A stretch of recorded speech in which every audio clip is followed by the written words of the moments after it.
आपलं सर्वांचं स्वागत। नंदुरबारकर या लाल किल्ला एक्सप्रेस मध्ये सहभागी होत आहेत आणि त्याचबरोबर राजकीय पक्षाचे जे प्रतिनिधी आहेत ते सहभागी होतात आणि चर्चा करतायत की भविष्यकाळात 2019चा खासदार कोण असेल, 2019चा पंतप्रधान कोण असेल आणि गेल्या 5 वर्षात नंदुरबार जिल्ह्यातील प्रश्न सुटलेले आहेत का या सर्वांवर चर्चा करणार आहेत आणि आपली मतं मांडणार आहेत आणि हीच मतं निवडणुकांदरम्यान खूप महत्त्वाची ठरणार आहेत। या चर्चेत सहभागी होतात माजी मंत्री सरकारचे माजी मंत्री पद्माकर वळवी साहेब काँग्रेस पक्षाकडून सहभागी होतात। त्याचबरोबर आमशा पाडवी शिवसेनेचे जिल्हाध्यक्ष या चर्चेत सहभागी होतात। सागर तांबोळी राष्ट्रवादी युवा काँग्रेसचे अध्यक्ष आहेत ते या चर्चेत सहभागी होतात। कांतीलाल ताटिया भाजपकडून लोकसभा विस्तारात या चर्चेत सहभागी होत आहेत। जो जीता वही सिकंदर, जो जीता वही सिकंदर असं आपण नेहमी म्हणतो। चर्चा अजून सुरू व्हायची आहे, गडबड गोंधळ न करता ही चर्चा अत्यंत गंभीरपणे व्हायला पाहिजे। जो जीता वही सिकंदर म्हणून गेल्या वेळेला हिना गावित या इथून निवडून आल्या होत्या, प्रचंड मताधिक्य त्यांना मिळालं होतं आणि गेल्या 5 वर्षात नेमकं काय झालं नंदुरबारमध्ये याचा लेखाजोखा मांडतात। ताटिया साहेब तुम्ही सांगा, गेल्या 5 वर्षात नंदुरबार जिल्ह्याला इथल्या लोकांना तुम्ही काय दिलं? सांगायला अतिशय अभिमान वाटतो। जो लोकप्रतिनिधी दिल्लीला पाठवला, खरं तर दिल्लीचा लोकप्रतिनिधी हा केंद्रातून योजना आपल्या मतदारसंघात आणणारा असतो। मी अतिशय अभिमानाने सांगतो की या प्रतिनिधीने गेल्या 5 वर्षात अनेक योजना या जिल्ह्यात आणल्यात। मग अगदी एक जर आपण घटक घेतला, रेल्वेचं दुहीकरण झालं, दुसरा रस्ते घेतलेत, या जिल्ह्यामध्ये 5 नॅशनल हायवे हे आणलेत। यानंतर सीआरपी मध्ये जे काही सेंट्रलचा जो फंड असतो सीआरएफ मध्ये अनेक रस्ते 4-5 रस्ते महत्वाचे ते सुद्धा आणलेत। या जिल्ह्यामध्ये अजून सेंट्रलच्या ज्या काही योजना आहेत त्याच्यात सगळ्यात महत्वाची योजना जी आहे ती गोरगरीब माणसाचा चुलीवरचा त्रास कमी करण्यासाठी म्हणून जी गॅस योजना आहे, उज्ज्वला गॅस योजना, या मतदारसंघामध्ये 1,41,000 गॅस म्हणजे 3 मुद्दे, रेल्वे, गॅस योजना ही तुम्ही आणलेली आहे आणि रस्ते तुम्ही बनवलेले आहेत। अजून 2 नंबरचे जे गेल्या 2 नंबरचे प्रतिनिधी होते त्यांना त्यांच्याकडून आपण उत्तर घेऊया। मला सांगा काय नेमकी परिस्थिती आहे? काँग्रेसच्या वतीने मी सांगू इच्छितो की हे जे सर्व काही सांगितलं भाजपवाल्यांनी की आम्ही नॅशनल हायवे केले, रेल्वे केले, मला ठामपणे सांगायचं आहे की आमचे जे खासदार होते, माजी केंद्रीय मंत्री माणिकराव दादा, त्यांनी हे रस्ते केले। रस्ते, रेल्वे ह्या ज्या सर्व गोष्टी आहेत हे माणिकराव दादांनी याचं उद्घाटन केलेलं आहे। मी हे सांगेन घोषणाबाजी नको, तुमचे नेते बोलतात, तुमचे नेते बोलतात, घोषणाबाजी नको, उत्तर ऐकून घ्या, उत्तर ऐकून घ्या। एकदम खोटं। या 5 वर्षात आम्ही केलं सगळं, या 5 वर्षात आम्ही केलं सगळं। याच्यामध्ये जे काही ज्यांनी केलं तर काय झालं? बिलकुल नाही। आता भाजपवाले सांगतायत साहेब गॅस त्यांनी वाटले, फक्त शेगडी मिळालेली आहे आणि गॅसची हंडी गायब झालेली आहे। ती गॅसची हंडी कुठे गेली? यांची कुठे योजना होती उज्ज्वला गॅसची? आता आपण उज्ज्वला गॅसची जे भाजप सोबत युतीमध्ये आहेत, सरकारमध्ये आहेत, केंद्रात आणि राज्यातही यांची उज्ज्वला गॅस योजना नव्हती। ठीक आहे, सांगतो तुम्हाला, ठीक आहे, मी पुन्हा बोला, तुम्ही सांगा की यांनी जे सांगितलं 5 वर्षात झालं ते झालंय का? जे सांगितलं याने भाजपवालाने आम्ही अमुक योजना, जे गॅसची योजना आणली, गॅस दिल्यानंतर गरिबांचे राखेल बंद करून टाकलं। त्याच्या काय ज्याला गॅस भेटले त्याला राखेल बंद करून टाकला, तो आदिवासी कुठे जाणार आहे? मागे राखेल सुद्धा देत होते, मग आता राखेल कुठे गेले? गरीब कुठे जातील? 1000 रुपयाचा गॅस आहे। गॅसची किंमत वाढली, गॅसची किंमत वाढली आहे ना, गॅसची किंमत वाढली। चला तांबोळीजी हे म्हणतात की गॅस दिला पण गॅसची किंमत वाढली, काय परिस्थिती आहे? 3 मुद्दे त्यांनी सांगितले, आपलं मत त्यांनी व्यक्त केलं। बोला बोला बोला तुम्ही। हायवे आणले पण मला एक सांगायचं प्रामुख्याने या ठिकाणी ज्या साधारण माणसाने भारतीय जनता पार्टीवर विश्वास ठेवून ज्याने मतदान केलं त्याच्यासाठी या भारतीय जनता पार्टी या राज्याकडून देशाकडून काय काय उपाययोजना करण्यात आल्या हे चला, मला ठीक आहे आता नाही थांबा आता माझा प्रश्न ऐका काँग्रेसचा असो भाजपचा असो शिवसेनेचा असो आदिवासी असो सगळ्यांना रोजगार पाहिजे सगळ्यांना रोजगार। आता या जिल्ह्यामध्ये रोजगार आहे का रोजगार निर्माण झाले का त्यांनी हात वरती करा।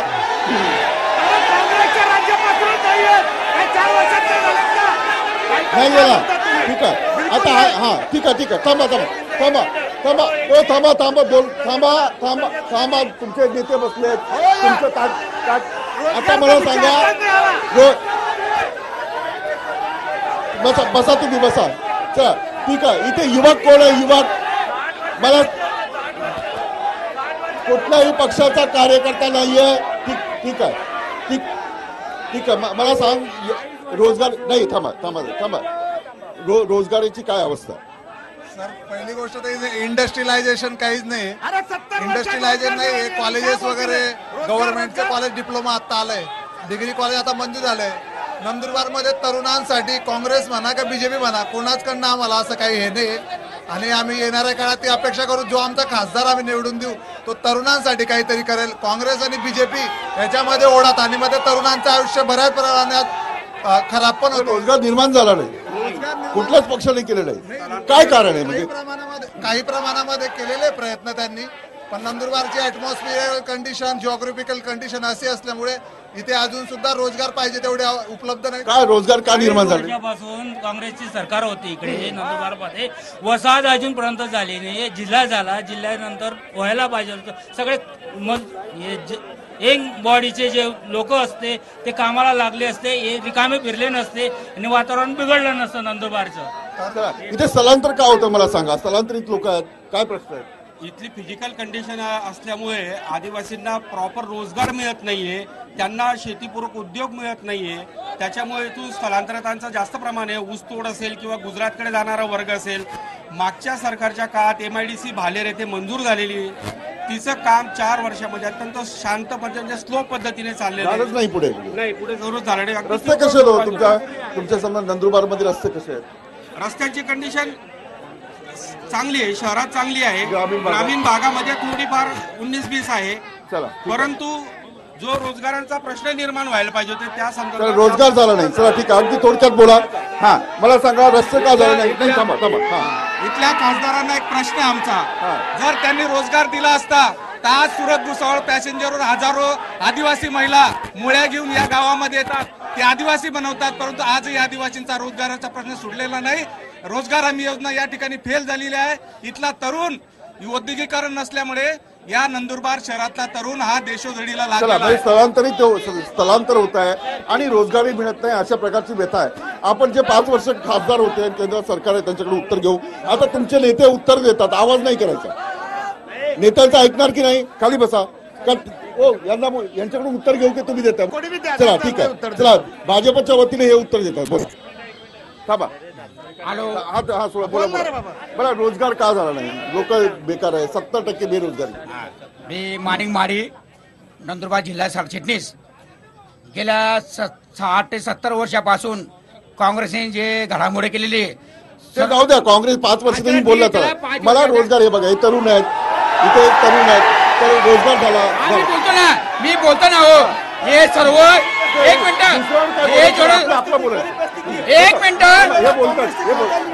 मी बोलतो हे तुम्हाला उत्तर देतो मी जेव्हापासून काँग्रेस सत्ता होती एक रुपयाच्या कोणाला रोजगार काही मिळाला नाही हॅलो हे आता सर्व जे महागठबंधन झालेले काँग्रेसला महागठबंधन करायचा हा प्रस्ताव आलेला आहे एक 1 man शो नरेंद्र मोदी महागठबंधन करणार आहे महागठबंधन केल्यानंतर आणि भारतीय जनता पार्टीचे लहानपासून मोठेपर्यंत one man army Narendra Modi बरोबर चला ठीक आहे चला 1 man आर्मी नरेंद्र मोदी चला ठीक आहे या ठिकाणी आदिवासी भागांमध्ये काम करणारे कार्यकर्ते आहेत मला सांगा आता ते असं म्हटलं की आदिवासी मोळे घेऊन येतात स्थलांतर होतात पुनर्वसन नाहीये काय परिस्थिती आहे गेल्या 5 वर्षात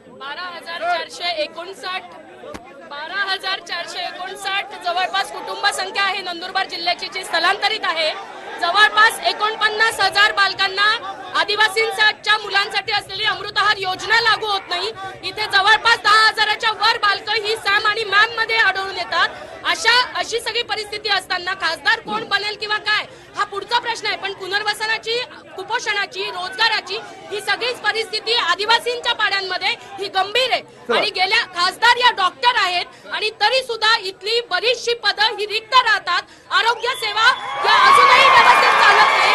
याच्या संदर्भामध्ये यांनी उत्तर द्यावं. यांनी उत्तर दिलं पाहिजे. हिना गावित ज्या आहेत त्या इथे खासदार आहेत, स्वतः डॉक्टर आहेत. आता तुम्हाला संधी दिली होती ना, नाही का? बसा. मी ब्रेक घेणार आहे आणि ब्रेक नंतर नंदुरबार हा आदिवासी पट्टा आहे. इथे आदिवासी जे आहे त्यांचे काय प्रश्न आहेत त्याचं उत्तर घेणार आहेत. त्यांनी थेट कार्यकर्त्यांनी प्रश्न विचारला आहे.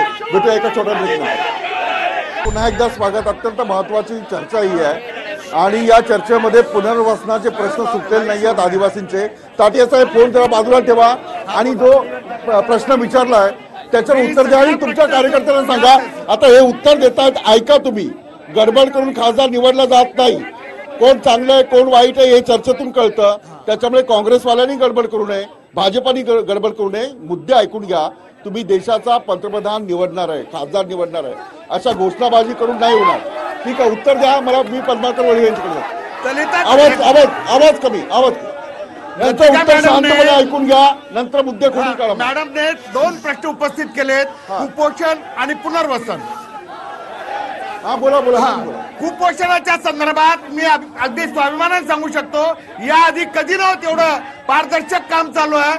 दर महिन्याला नवसंजीवन योजना, गाभा योजना यांच्या बैठका, आढावा, दरवेळेला जो काय आहार द्यायचा असतो त्या आहाराच्या सगळ्या गोष्टी होतात. आज माझ्या जिल्ह्यामध्ये कुपोषण अतिशय कमी आहे. हा कुपोषणचा विषय आहे. आणि पुनर्वसनच्या संदर्भात आपल्याला सांगू इच्छितो, आजपर्यंत पुनर्वसनला जेवढा पैसा दिला नाही आपल्या सरकारने दिलेला आहे. आपल्याला सगळ्यात जास्त पैसा भाजपच्या सरकारने काय काय केलं हे मी सांगतो. पुनर्वसनच्या 10 वस्त्यांमध्ये 26 कोटी रुपये भौतिक सुविधेसाठी दिले. आता थांबा, उत्तर पुनर्वसनसाठी प्रत्येक घराला घरपाया, प्रत्येकाच्या बाधिताच्या घराला घरपायासाठी 1-1 लाख रुपया दिला. पुनर्वसनसाठी ज्यांनी स्वतः बोर केलेत किंवा ज्यांचं सिंचन नाहीये त्याला सिंचन करून दिलं. पुनर्वसनसाठी यांनी जे सांगितलं की म्हणजे 1-1 लाख रुपये दिले, प्रत्येकाची काळजी घेतली, काय वस्तुस्थिती आहे सांगा. भाजपवाले खोटे बोलतायत. आता नरेंद्र मोदी आणि फडणवीसचे सरकारचे या ठिकाणी दिवस भरलेले आहेत. काँग्रेस सरकारने जो रोजगार दिला होता, काँग्रेस सरकारने रोजगार दिला होता. भाजप सरकारने सर्व सरकारी नोकऱ्यांना बंदी घातलेली आहे. सरकारी नोकऱ्या भरती बंद केलेली आहे. रोजगार हमीचा कायदा बंद केलेला आहे. आणि मला सांगायचं असं आहे की काँग्रेस सरकारने या जिल्ह्यामध्ये विकास केलाय. हिना गावित निष्क्रिय खासदार आहे, कोणताही काम करत नाही, पुनर्वसनच्या लोकांना भेटत नाही आणि अन्न सुरक्षा कायदा आता दोघांची उत्तर ऐकली. ठीक आहे, तू इकडे एकटा ये, फक्त ये. काय बोलायचं त्याला. बाबा थांबा तुम्ही या, ये. अरे ठीक आहे, एका जागेवर उभं राहा. ठीक आहे, आता हे सगळं ऐकून काय वाटतं मला? तू भाजपचा कार्यकर्ता आहेस की काँग्रेसचा? सांग. हॅलो, अरे करोड रुपये मला पद्माकर दादांना एक प्रश्न विचारायचा आहे. पद्माकर दादा जेव्हा क्रीडा मंत्री होते तेव्हा क्रीडा मंत्री होते त्यांनी नंदुरबार जिल्ह्यासाठी काय केलं? परत ते डॉक्टर बी असं डॉक्टर पद्माकर दादा वडवी एक प्रश्न पद्माकर दादा वडींना आता चालू मध्ये इनाते गावितांनी 100 कार्डाचे वैद्यकीय महाविद्यालय मंजूर करून आणलं. यांनी काय केलं? ठीक आहे, बरोबर. म्हणजे जोश मध्ये आहे भाजपवाले, जरा जोश मध्ये आहेत. तुम्ही काय हो शांतपणे ऐकता, हे सगळे गडबड करताय काय? नंदुरबारचं काय म्हणजे भवितव्य काय? भवितव्य असं आहे की खासदार हिना गावित ज्या आहेत त्या दरवेळेस पक्ष बदलतात. यावेळेस ते पक्ष बदलतात ते लोकांचं लक्ष लागलं आहे. त्या भाजपकडून निवडून उभे राहिल्यात. मराठा आरक्षणाच्या वेळेस काही मराठा लोकांनी हल्ला केला होता, तर त्यावेळेस हिना गावितांनी एक मराठ्यांच्या विरोधात भूमिका घेतली होती. तर तो ती भूमिका घेतली, त्याच्यामुळे मराठी लोक जे आहेत ती हिना गावितवर नाराज आहेत. परंतु ते कोणत्या पक्षाकडून निवडणूक लढवतील हे आता वेळ ठरवणार आहे. अच्छा, म्हणजे आता इथून उडी मारू शकतात कारण हिना गावित उडी मारू शकतात. ठीक आहे, आता मनसेचं इंजिन मला दिसतंय इथे, मफलर दिसतंय. मनसेची काय अवस्था आहे? हा, काय प्रश्न आहेत? काय प्रश्न काय बाबा? म्हणजे हा, या नंदुरबार जिल्ह्यात ज्याप्रमाणे सतत काँग्रेस आणि भाजपा दरवर्षी निवडून येते, पण या ठिकाणी रोजगाराचा प्रश्न आणि आमच्या आदिवासींचा प्रश्न दरवर्षी आदिवासी हजारोच्या संख्येने गुजरातला जातात, गुजरातला जाऊन कामं करतात. तिथं असुरक्षितता असते आमच्या आई बहिणींना. हे इथं बसून करतात काय हे लोक? दरवर्षी काँग्रेस येते, बीजेपी येते, करतात काय? कोणीच काय करत नाही. विकास काहीच नाही. दरवर्षी लोक जातात आणि हजारोच्या संख्येने, लाखोच्या संख्येने या ठिकाणी बेरोजगार आहोत. कोणी डीएड, कोणी बीएड, कोणी लक्ष द्यायला तयार नाही. आदिवासी कोणी लक्ष द्यायला तयार नाही. आता केंद्र सरकारने एक निर्णय घेतला होता, खूप महत्वाचा निर्णय आहे. आता घोषणाबाजी करू नका. आपला सामाजिक जे समीकरण आहे, सवर्णांना आरक्षण देण्याचा निर्णय जो आहे तो घेतला होता केंद्र सरकारने. आवाज कमी, त्याच्यावर तुम्हाला मतदान करायचं आहे. सवर्णांना दिलेलं आरक्षण योग्य आहे का? ज्यांना वाटतं त्यांनी हात वरती करा. योग्य आहे. आता आता आता हात खाली. अयोग्य आहे. सवर्णांना दिलेलं आरक्षण हे योग्य नाही असं कोणाला वाटतं? किती लोकांना वाटतं? चला चला, तुम्ही बोललात आता, ठीक आहे. हा हा, बोला. का अयोग्य का वाटतं सांगा. साहेब, सवर्णांना जर खऱ्या अर्थाने यांना न्याय द्यायचा होता तर 4 वर्षापासूनची यांची सरकार होती. हे फक्त चुनावी जुमला म्हणून त्यांनी आज हे आरक्षण जाहीर केलं. ते कोर्टात किती टिकणार? स्वतः मोदी साहेबांच्या देखील भाषणात त्यांनी सांगितलेलं आहे की 50% बाहेर सवर्णांना कोणत्याही राज्यात आरक्षण दिलं जात नाही, असं सुप्रीम कोर्टाचा आदेश आहे. तसं असताना कायदेशीर पडताळणी न करता आणि कोणत्याही कायदेशीर बाबींचा अवलंब न करता त्यांनी निर्णय जाहीर केला. तो फक्त आणि फक्त या 15% सवर्णांचं मत या लोकसभेच्या निवडणुकीत मिळवण्यासाठी त्यांनी केलं. चला, मला ब्रेक घ्यायचा आहे. मी ब्रेक घेणार आहे. पण ब्रेक नंतर एक महत्वाच्या मुद्द्यावर मी चर्चा करणार आहे. नरेंद्र मोदी किती लोकांना आवडतात आणि राहुल गांधी किती लोकांना आवडतात, ही चर्चा एका ब्रेक नंतर ही चर्चा सुरू राहील. ब्रेक नंतर पुन्हा एकदा स्वागत. लाल किल्ला एक्सप्रेस मध्ये पुन्हा एकदा स्वागत. लाल किल्ला एक्सप्रेस नंदुरबारमध्ये पोहोचली आहे. अनेक मुद्दे आहेत. आदिवासींचे प्रश्न आहेत, रोजगाराचा आहे, स्थलांतराचा आहे, कुपोषण आहे, असे अनेक प्रश्न आहेत. नंदुरबार जिल्हा हा आदिवासी विभाग आहे. गरीब लोक राहतात, म्हणजे बोलता येत नाही असे लोक राहतात, एज्युकेशन नाहीये, असे मुद्दे सुरू असताना त्यांना देशाचा पंतप्रधान नेमका कसा हवाय? गेल्या अनेक दिवसांमध्ये राहुल गांधी आणि नरेंद्र मोदी यांचं कामकाज जे आहे ते लोकांनी पाहिलेलं आहे आणि त्यांच्याविषयी काय वाटतं नंदुरबारकरांना, हा प्रश्न मी आता चर्चेला विचारतो. आता आवाज करू नका. आता पंतप्रधान पदी असलेला व्यक्ती आपण खूप गंभीरपणे निवडतो. आता आवाज, घोषणाबाजी करू नका. नाही, आवाज करू नका. आवाज म्हणजे तुम्हाला ऐकायचं नाही असं होईल. माझा प्रश्न असा आहे, फक्त हात वरती करायचे, आवाज नाही करायचा. हात काँग्रेसवाले तुमचा जेव्हा तुम्हाला हात वरती करायचा असेल तेव्हाच करायचा. मला सांगा, नरेंद्र मोदी किती लोकांना आवडतात? फक्त हात वरती. आवाज नाही. हात खाली करा. हात खाली. चला, ठीक आहे. आता आवाज कमी. ठीक आहे, आवाज कमी. राहुल गांधी किती लोकांना आवडतात? दोघांची ताकद जोरदार आहे. चला, एक मी कार्यकर्त्याला प्रश्न विचारतो, जो कुठल्याही पक्षाचा नाहीये, ना काँग्रेसचा आहे ना कुणाचा आहे, त्यांना राहुल गांधी आणि नरेंद्र मोदी यांच्याविषयी काय काय नाव तुमचं? दीपक बागले. साहेब, नंदुरबार जिल्ह्यामध्ये नाही, माझा प्रश्न साधा आहे. पंतप्रधान आपण म्हणजे या देशाचा खूप मोठा ताकदवान व्यक्ती असतो, पद असतं. दोघांच्या कामात काय फरक आहे? राहुल गांधी काम कसं करतात, नरेंद्र मोदी कसं करतात? नरेंद्र मोदींचं काम देश पातळीवर चांगलं आहे, परंतु जर नंदुरबार जिल्ह्याचं बघितलं तर नंदुरबार जिल्ह्यात नंदुरबार दोंडाचा रस्ता बघा, नंदुरबार साखरी बघा, नंदुरबार नवापूर बघा, नंदुरबार शहादा बघा, रस्ते कसे आहेत इथले लोक तुम्हाला सांगतील. त्यानंतर जे युवकांच्या मुद्रा योजना आहे, त्या मुद्रा योजनेचं काय झालं? माझ्या माहितीनुसार मुद्रा योजना नंदुरबार जिल्ह्यामध्ये फक्त 2-3% लोकांचं झालं असेल. याच्यावरती मला ऐकवत नाही का मुद्रा योजनेचा तरुणांना कुठल्याही पद्धतीने लाभ झालेला आहे. ठीक आहे. आता एक काँग्रेस आणि एक भाजपा. ठीक आहे, भाजपाकडून तुम्ही बोलणार, काँग्रेसकडून तुम्ही बोला. नाही, हे बोलणार की तुम्ही बोलणार? सांगा काय करायचं. ठीक आहे, मला सांगा, नरेंद्र मोदी आणि राहुल गांधी यांच्या कामामध्ये काय फरक आहे? बोला बोला बोला तुम्ही बोला. हा, हे पकडू नका, बोला. हा. मी टाटियाजींना एक प्रश्न विचारू नाही नाही, इच्छितो. माझा प्रश्न असा आहे की तुमच्या प्रश्नाचं उत्तर सांगतो. हा हा, हे सोडा तुम्ही. तुमचा हा, प्रश्न काय आहे सांगा. नरेंद्र मोदी आणि राहुल गांधी यांच्या कामामध्ये काय फरक आहे? कोण उजवा, कोण आहे? उजवं राहुल गांधी. का सांगा? का म्हणून तरुण नेतृत्व आहे. हा, तरुण नेतृत्व आहे म्हणून ते उजवे आहे. चला ठीक आहे. आता मी आता भाजपचा एक व्यक्ती नाही थांबा, ते बघा, तुम्हाला बोलायचं की यांना बोलायचं? चला ठीक आहे. आता उभे राहा तुम्ही. ताई बसा तुम्ही. काय दोघांमध्ये काय फरक आहे सांगा? शांतपणे बोला. कुणाला काही चौकीदार चौऱ्याचं नाही बोलायचं नाही, फेकून बोलायचं नाही.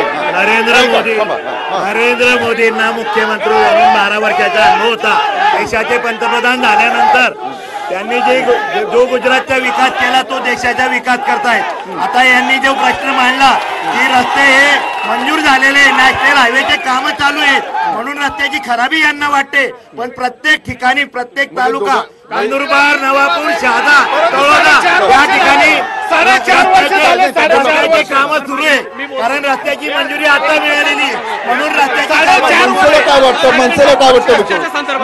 माझा प्रश्न आहे, आपण रस्त्यावर चर्चा केली, आदिवासीवर केली. या भाजपच्या लोकांनी सांगितलं, माझा प्रश्न आहे का आम्ही रस्ते आणले, तोडदा ते खेतिया रस्ता, हा रस्ता सरकारने अनुदान दिलेलं नाही, टोल नाका बसवणार आहे आणि त्या टोल नाक्याच्या माध्यमातून 1000 पटीने पैसे वसूल करणार आहे. दुसरा मुद्दा, या जिल्ह्यामध्ये अशी परिस्थिती आहे. ठीक आहे. आता मग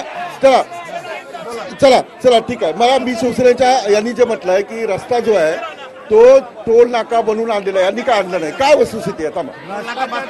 रस्त्याच्या बारामध्ये जर विषय केला तर रस्ता 0 आहे. कुठे रस्ते झाले? रस्ते झाले नाही. नंदुरबार जिल्ह्यामध्ये कुठे रस्ते झाले? आता मी माझा जो प्रश्न आहे, नाही थांबा ताई, तुम्ही उत्तर राहा. मला सांगा, तुम्ही कुठल्या पक्षाचं काम नाही करत? राहुल गांधी आणि नरेंद्र मोदी यांच्यामध्ये काय फरक आहे सांगा? राहुल गांधी की नरेंद्र मोदी आणि लाल किल्ला कुणाचा हा प्रश्न जर बघायचा झाला तर लाल किल्ल्यावर भगव्या निळ्या किंवा कुठल्याही झेंड्याची गरज नाही. आज तिथे भारताचा झेंडा फडकला गेला पाहिजे, कारण वंचितांच्या, आदिवासींच्या, दलितांच्या बाजूने लढणारा जो कोणी नेता असेल दोघांपैकी कोण ठरवेल? कसं आहे की हे ठरवणं हे जनतेच्याच हातामध्ये आहे आणि जनताच ते ठरवेल. 4 महिन्याचा इव्हेंट मॅनेजमेंटचा कोर्स करून किंवा 4 महिने दारू आणि पार्ट्या कितीही केल्या तरी सुद्धा लोकांना ज्याला मत द्यायचं आहे त्यालाच लोक ज्याला मत द्यायचं त्यालाच मत देतील, कारण लोक ठरवतात आपला नेता कसा पाहिजे. पण नाही थांबा, नाही आता तुमचे हे बोलले. चला ठीक आहे. एक मिनिट. काय नाव तुझं? काय नाव? कुठल्या पक्षाचा आहे तू? बिलकुल. तर हा पक्षाचा नाही आहे. हा पक्षाचा आहे का? जर असला तर मी फोटो चालवेल दिवसभर, फोटो बोलतो म्हणून. आता मला सांग, राहुल गांधीचं काम आपण पाहिलं, नरेंद्र मोदींचं पाहिलं, काय वाटतं दोघांमध्ये? पक्षाचे लोक सांगतात रस्ता आहे, आमचं गाव इथून 60 किलोमीटर आहे, आम्हाला 3 तास लागतात मोटरसायकलवरती जाताना. मग रस्ते कुठे सुधारणा केली? कोणताही पक्ष असेल, बीजेपी असेल, राष्ट्रवादी असेल, कोणताही रस्त्याचं दुरुस्त नाही. आता MA ग्रॅज्युएशन झालेलं आहे आम्ही, आतापर्यंत काही जॉब नाही, काही नाही, रोजगारचं काही ठिकाण. चला, इथे रोजगार नाही आणि तुम्ही घोषणाबाजी करता. लोकांना रोजगार नाहीये, लोक शिकतायत. म्हणजे तुम्ही किती गंभीर आहात. ठीक आहे. आता तू कुठल्या पक्षाचा आहे तू? नक्की? नाही तर मी टीव्हीवर चालवेल की हा खोटं बोलला म्हणून. पक्का हा पक्षाचा आहे का? पक्का. आता बोल. सर, मोदीजी जे आहे ते आपले वडिलांसारखे आहे आणि राहुल गांधीजी सर जे आहे ते युवांसारखे आहे. पण वडील असतात आणि जे युवा जे आहे ते बडबडणारे रस्ते, म्हणजे ते कुठल्या प्रकारचे चांगले निर्णय नाही घेऊ शकत. म्हणून माझ्यासाठी सांगतो, नंदुरबार जिल्ह्यासाठी आणि महाराष्ट्र आपल्या राज्यासाठी शिवसेना आणि बीजेपी हे 2 पक्ष काहीतरी करू शकतात. हे माझ्या दोघं तर आता वेगळे लढतायत. कसं करणार? सर मी सांगतो. आता तू शिवसेनेचा काय वय काय तुझं? वय काय? 26 वर्षाचा हा शिवसैनिक आहे. हा, शिवसेनेला मानतो. मला सांग, भाजप आणि सेनेची युती झाली पाहिजे का? आम्ही युती हिंदुत्वाच्या मुद्द्यावर केलेली होती आणि आमच्या हिंदुत्वाच्या मुद्द्यावर आमचा अपेक्षा भंग झालेला आहे.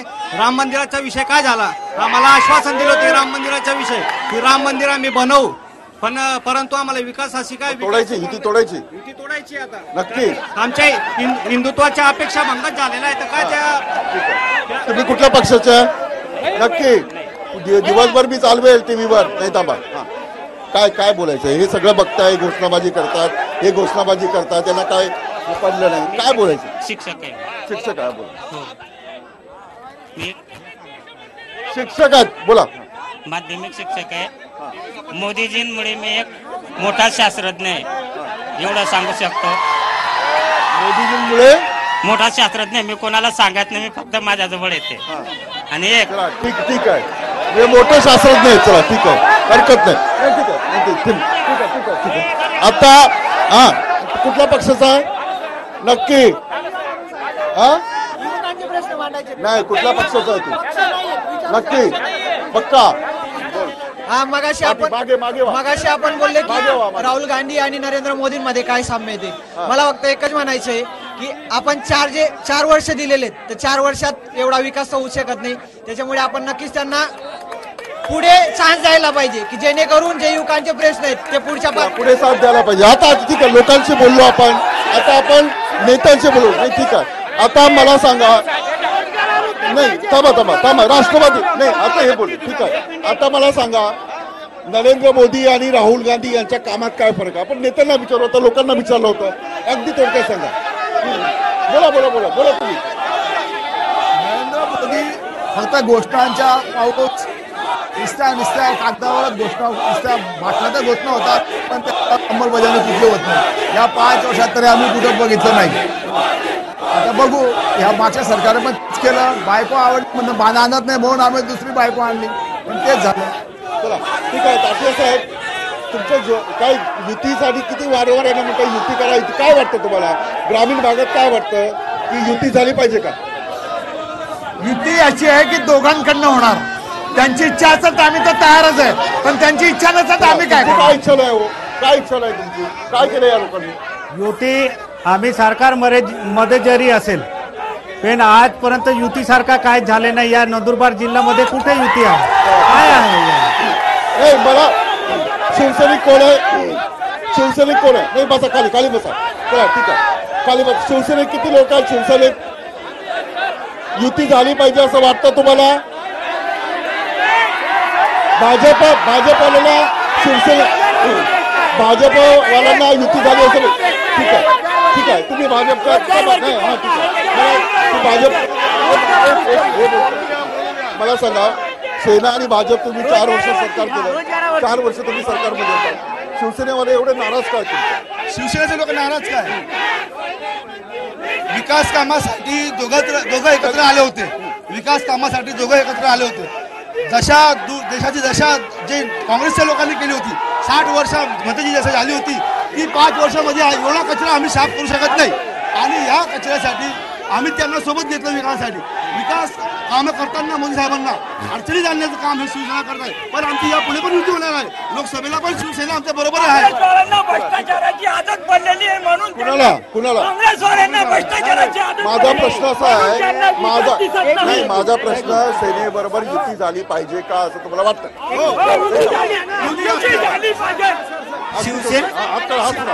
शिवसेनेची आमची युती आहे. शिवसेनेची आमची युती आहे. युती राहणार आहे. घरात 2 भाव राहिले, भावांची भांडणं होत असतात. आमचं भांडण फक्त आमच्या आपसातलं आहे. शिवसेनेची युती आहे, भाजपची युती आहे, घरामध्ये 2 भाऊ असतात, भांडण होत असतं असं भाजपच्या नेत्या. तुम्ही बोललात का? एक ब्रेक नंतर ही चर्चा सुरू आहे. पुन्हा एकदा स्वागत. माझा शेवटचा सेगमेंट आहे आणि इथलं नंदुरबारचं जे राजकारण आहे ते खूप विचित्र आहे. गेल्या वेळेला काँग्रेसच्याच लोकांनी भाजपला मदत केली होती आणि जे विजयकुमार गावित आहेत ते राष्ट्रवादीतून भाजपमध्ये आले होते. अशा प्रकारचं हे वेगळं राजकारण आहे. आदिवासी पट्टा आहे, आदिवासीला जसं न्याल तसं ते जात असतो. पण एक प्रश्न असा आहे की महिलांना बोलू दिले जात नाही. ऐका, महिलांना बोलू दिले जात नाही असं तुमचं म्हणणं. उभे राहता तुम्ही. काय बोलायचं तुम्हाला?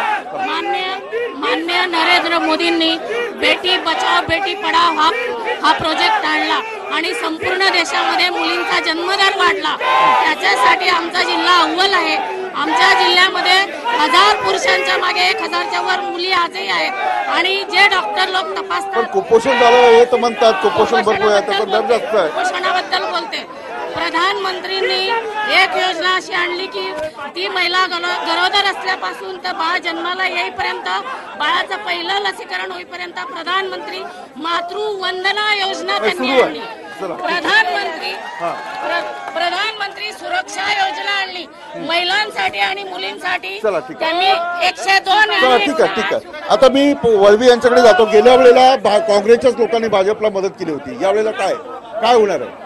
गेल्या वेळेला आता गावी म्हणजे माणिकराव आणि विजय कुमार यांच्यामध्ये हे सगळं राजकारणी शिजत असतं. यावेळेला काँग्रेस स्ट्रॉंग झाली असं वाटतं तुम्हाला आमदारकीला? काँग्रेस स्ट्रॉंग आहे निश्चितपणे. आता जो भी काँग्रेसचा उमेदवार राहील राहुल गांधीच्या नेतृत्वाखाली पंजाब या ठिकाणी चालणार नंदुरबार कारण भाजप सरकारने. पण राष्ट्रवादी आहे का तुमच्यासोबत? आम्हाला राष्ट्रवादी आमच्या सोबत आहे. विजय कुमार गावित भाजपमध्ये आहे. त्याच्यामुळे राष्ट्रवादी आणि काँग्रेस पक्ष एकत्र इलेक्शन लढेल आणि या ठिकाणी काँग्रेसचा झेंडा फडकेल. मला सांगायचं आहे की या ठिकाणी भाजप सरकारने काँग्रेसच्या योजना बंद केल्या, आदिवासीच्या योजना बंद केल्या. मनाने एकत्र झालात का? आता मनाने एकत्र झालात का तुम्ही? त्यालाही उत्तर देऊ शकतो. काय विषय नाही त्याच्यात. नंदुरबारच्या जागेवर आमच्या आदरणीय शिवचंद्र पवार साहेबांनी मागणी केलेली आहे. जर राष्ट्रवादी जागा सुटेल तर नक्कीच काँग्रेस आमच्यासोबत राहणार. काँग्रेससाठी जागा सुटेल तर नक्कीच राष्ट्रवादी काँग्रेस सोबत काम करणार. चला ठीक आहे. माझ्याकडे अत्यंत थोडा वेळ कमी आहे. आता ठीक आहे. बोलतो तुम्ही बोलता.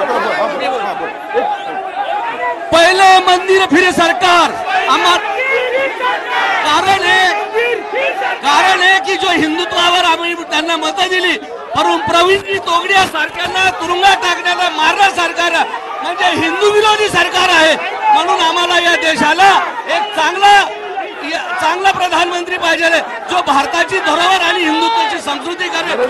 स्वतःच्या बाईचं रक्षण करू शकत नाही तो इतरांचं रक्षण नाही करू. पहिले मंदिर फिर सरकार का केलं नाही? पहिले मंदिर फिर सरकार असा शिवसेनेचा नारा आहे. पहिले मंदिर फिर सरकार. यांच्या उत्तर देतो मी. एक मिनिट. मी भारतीय जनता पार्टीचा प्रदेश सचिव मंदिर बनवून प्रश्न सुटणार आहेत का?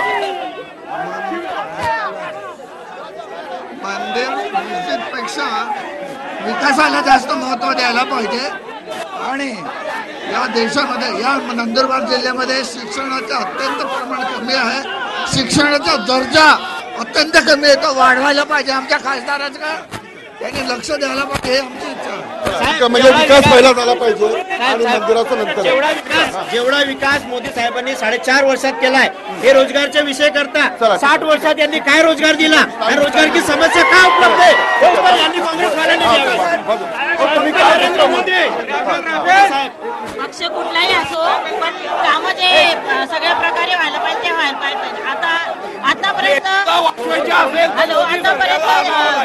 बीजेपीला आणि काँग्रेसला आपण देऊन पाहिजे.